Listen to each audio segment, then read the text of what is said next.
નમસ્તે પ્રિય દર્શક મિત્રો, મારી આ યુટ્યુબ ચેનલમાં તમારું હાર્દિક સ્વાગત છે.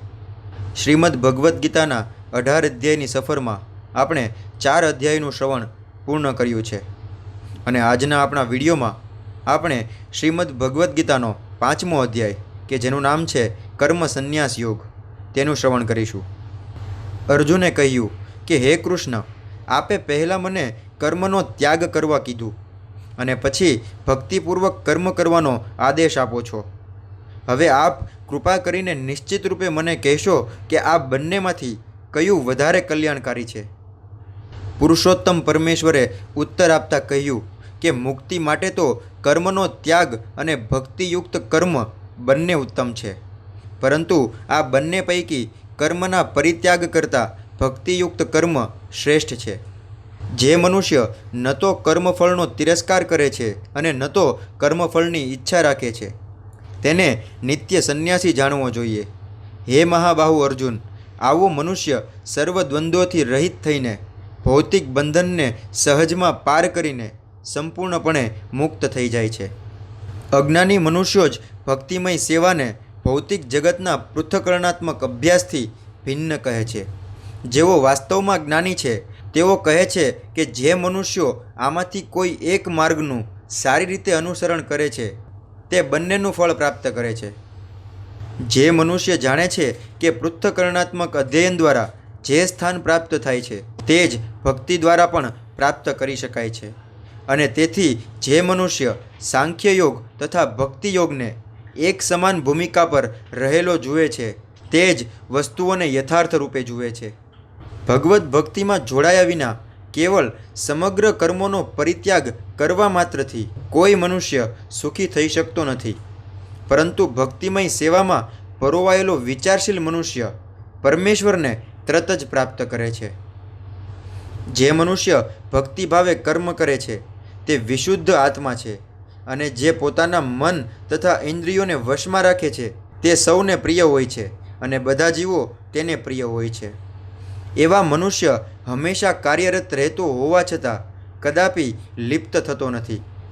દિવ્ય ભાવનામાં રહેલો મનુષ્ય જોતો, સાંભળતો, સ્પર્શ કરતો, સૂંઘતો, ખાતો, ચાલતો, સૂતો તથા શ્વાસ લેતો હોવા છતાં પોતાના અંતરમાં હંમેશા જાણતો હોય છે કે હકીકતમાં તે પોતે કશું જ કરતો નથી.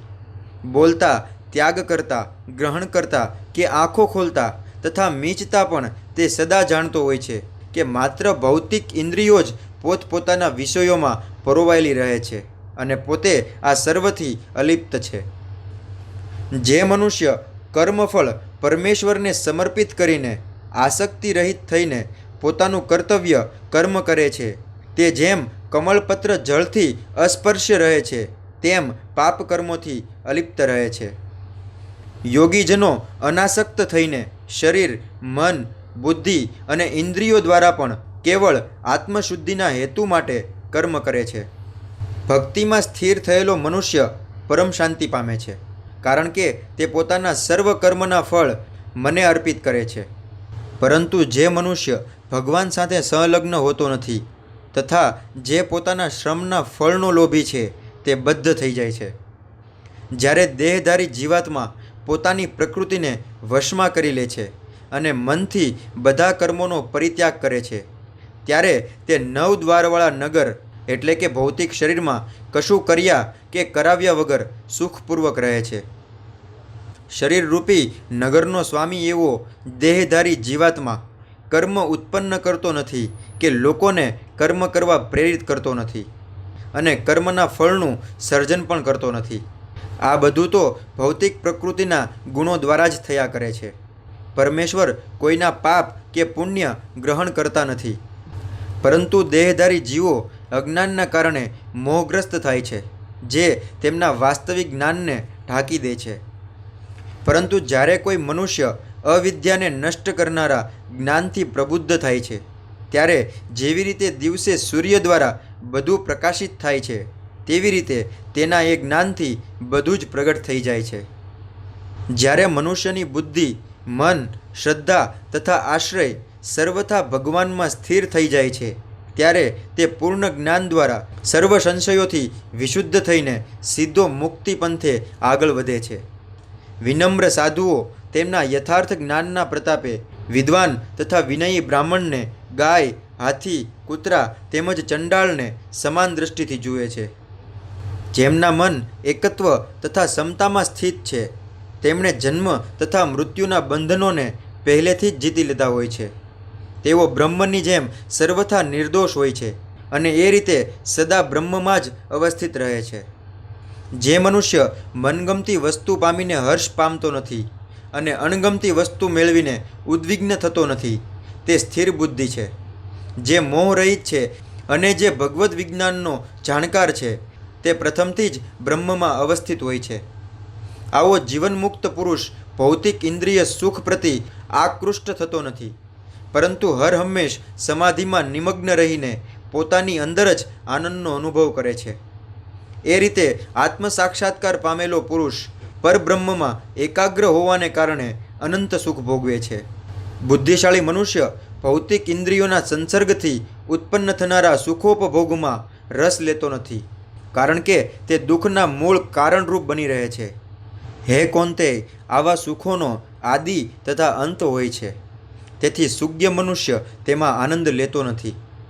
જો વર્તમાન શરીરનો ત્યાગ કરતા પહેલાં કોઈ મનુષ્ય ભૌતિક ઇન્દ્રિયોના આવેગોને સહન કરી શકે તથા વાસના અને ક્રોધના વેગને રોકી શકે તો તે યોગી છે અને તે આ જગતમાં સુખી હોય છે.